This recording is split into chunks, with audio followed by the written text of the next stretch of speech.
Fitness, wellness and life style. Okay students, तो हम आज इस लेसन का रिवीजन करते हैं और चलिए हम इसमें आगे समझते हैं कि इसमें क्या क्या डेफिनेशंस है और उनको अच्छे से हम एक बार रिवाइज कर लेते हैं। ये लेसन मैंने आपको पहले भी पढ़ा दिया था, पर एक बार हम इसका थोड़ा सा रिवीजन कर लेते हैं। तो स्टूडेंट्स, एक चीज़ ध्यान रखना, physical fitness, wellness and life style, ये तीनों एक दूसरे के कॉम्प्लीमेंट होते हैं।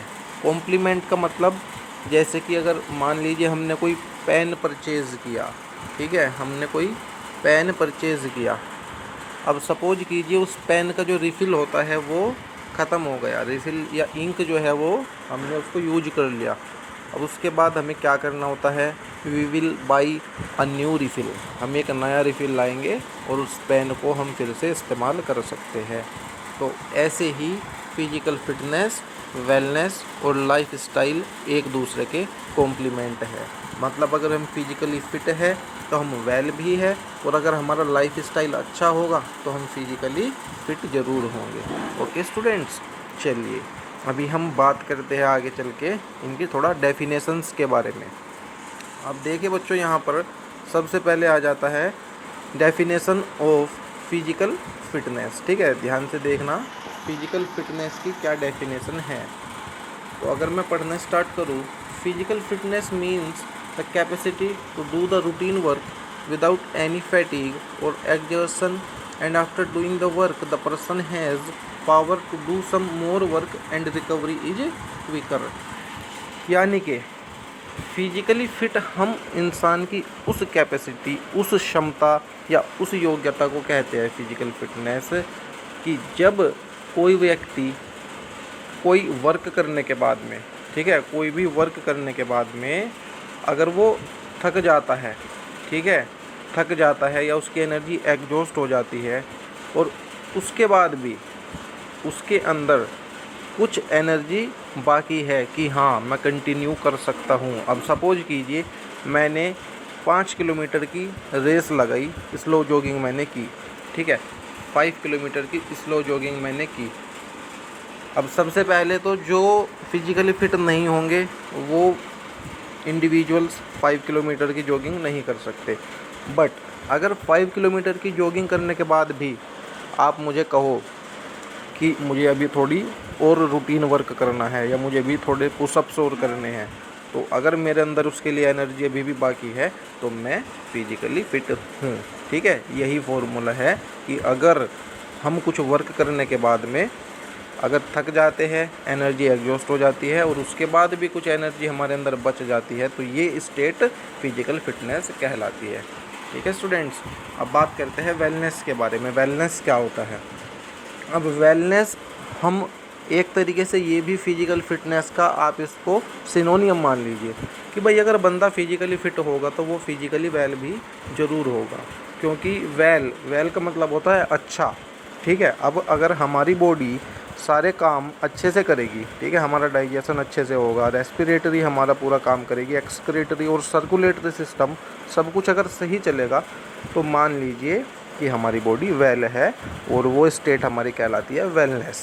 ओके स्टूडेंट्स, अब बढ़ते हैं हम लाइफ स्टाइल की तरफ। लाइफ स्टाइल का मतलब होता है कि हमारी जितने भी तौर तरीके हैं हमारे जीवन को जीने के लिए, ठीक है, हम क्या क्या अपने जीवन में करते हैं और अपना डेली हमारा क्या टाइम टेबल होता है और उस टाइम टेबल के अंदर हम किस तरीके से अपना टाइम स्पेंड करते हैं। ठीक है, तो इस पूरे टाइम पीरियड को हम लाइफ स्टाइल बोल देंगे कि भाई हम अपने जीवन को किस तरह से हम व्यतीत करते हैं और जैसे हम उसको व्यतीत करते हैं अब वे हमारे कार्य हमारे लाइफ स्टाइल को रिफ्लेक्ट करेंगे। ठीक है, सोचिए अगर मैं पॉजिटिव रहूँगा तो मेरे आसपास आपको दिखाई देगा कि हाँ ये बंदा जो है भाई ये पॉजिटिव है और ये हेल्दी है। और अगर मैं किसी ऐसे वर्क में लीन हो जाऊँ जो कि मेरे योग्य ना हो और वो बिना किसी काम का हो, ठीक है, या फिर मैं बिना मतलब कहीं भी किसी से कोई उलझना या बहस करना, अगर हम ऐसे कार्य में व्यस्त रहते हैं तो ये पॉजिटिव लाइफ स्टाइल नहीं होता, ये नेगेटिव लाइफ स्टाइल होता है। तो लाइफ स्टाइल तो एक काफ़ी बड़ी डेफिनेशन है, इसके ऊपर तो एक पूरी वीडियो बन जाएगी। ये थोड़ा हमें साइकोलॉजी समझनी है इसकी, ठीक है, साइकोलॉजिकली हमें इस चीज़ को समझना है, ठीक है। फिर भी डेफिनेशन पे एक बार ध्यान दो। A way of life of style of living that reflect the attitude and values of a person, of groups importance of physical fitness, wellness and lifestyle। मतलब ये सब हमारे एटीट्यूड और हमारी वैल्यूज़ पर डिपेंड करता है कि हमारा एटीट्यूड कैसा है और हमारी मोरल वैल्यूज़ कैसी है।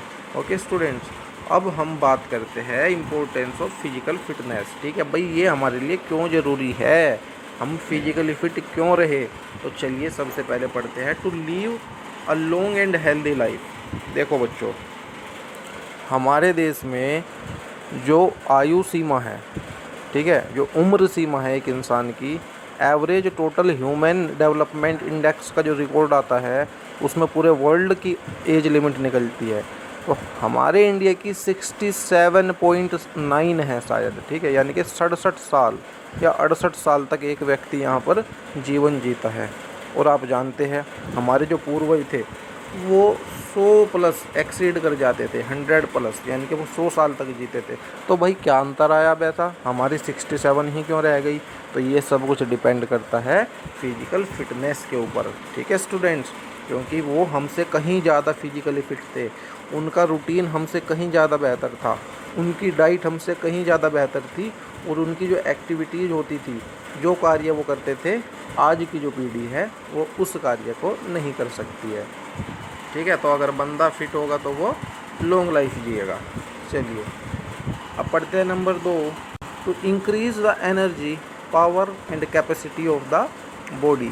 देखिए भाई, अब आप इस चीज़ को ऐसे समझिए कि अगर आप मान लीजिए मेरे पास एक बाइक है, मैंने बाइक परचेज़ की, और अगर मैं उसको परचेज़ करने के बाद में घर में अपने खड़ी कर दूँ लाकर, या मैं उसको कहीं यूज ना करूँ, तो क्या फ़ायदा होगा उस बाइक का, उस पर खड़ी खड़ी पे जंग लग जाएगा। ऐसे ही ह्यूमन होता है, अगर हम अपनी बॉडी का यूज करना चाहें तो हमारे अंदर इतनी एनर्जी डेवलप हो सकती है कि हम हर इम्पॉसिबल वर्क को कर सकते हैं, फिजिकली भी और मेंटली भी। परंतु अगर हम कोशिश ही ना करें तो वो जो है वो हमारी सबसे बड़ी हार होती है। तो चलिए एक बार इसकी डेफिनेशन पढ़ते हैं। अ physically fit person can do his routine work without undue fatigue, the strength and capacity is increased because of internal energy due to which he can perform extracurricular tasks after finishing the routine work, that is entertainment, aerobics, dance, gardening etc। ठीक है तो ये यही है कि एक physically fit person जो है वो थकावट के बाद भी उसके अंदर इतनी एनर्जी होती है कि वो अपनी डेली रूटीन वर्क को फिनिश करने के बाद भी, जैसे कि एंटरटेनमेंट, एरोबिक्स, डांस और गार्डनिंग, इनके बाद भी वो और वर्क भी कर सकता है। चलिए स्टूडेंट्स, और number 3, to reduce the probability of getting a disease. ठीक है, अब इससे क्या होगा भाई, जो जब हम फिजिकली फिट रहेंगे तो जो हमारी बॉडी के इम्पोर्टेंट पार्ट्स है, जैसे कि हार्ट, लंग्स और अदर इम्पोर्टेंट पार्ट्स जैसे कि ब्रेन और भी होते हैं, तो ये जो है फिजिकली फिट रहने के बाद ये क्या करते हैं, ये अपना कार्य एफिशिएंटली करते हैं, मतलब 100% ये अपना कार्य करते हैं, और ये काफ़ी स्ट्रॉन्ग हो जाते हैं हमारे ऑर्गन्स। तो इससे क्या होगा, इससे हमारा इम्यून सिस्टम स्ट्रॉन्ग हो जाएगा, ठीक है, और हमारे अंदर कोई भी डिसीज़ की प्रोबेबिलिटी जो है वो कम हो जाएगी। प्रोबेबिलिटी का मतलब है कि कोई भी बीमारी होने की संभावना, हम यहाँ पर ऐसे इसको समझ सकते हैं। ठीक है, number 4, for strong and active muscular and skeletal system. तो स्टूडेंट्स, आपको पता है हमारी जो बॉडी है उसको देखिए, जो मूवमेंट मिलती है और जो बैलेंस मिलता है वो स्केलेटल सिस्टम और मस्कुलर सिस्टम से ही मिलता है, क्योंकि हड्डियों का ढांचा जो है और जो हमारी मांसपेशियां है उसी से हमारा शरीर बनता है, और जो हम मूवमेंट कर पाते हैं, कोई भी हम कार्य कर पाते हैं, वो इन दोनों के कॉम्बिनेशन से ही होता है। तो ये मस्कुलर और स्केलेटल सिस्टम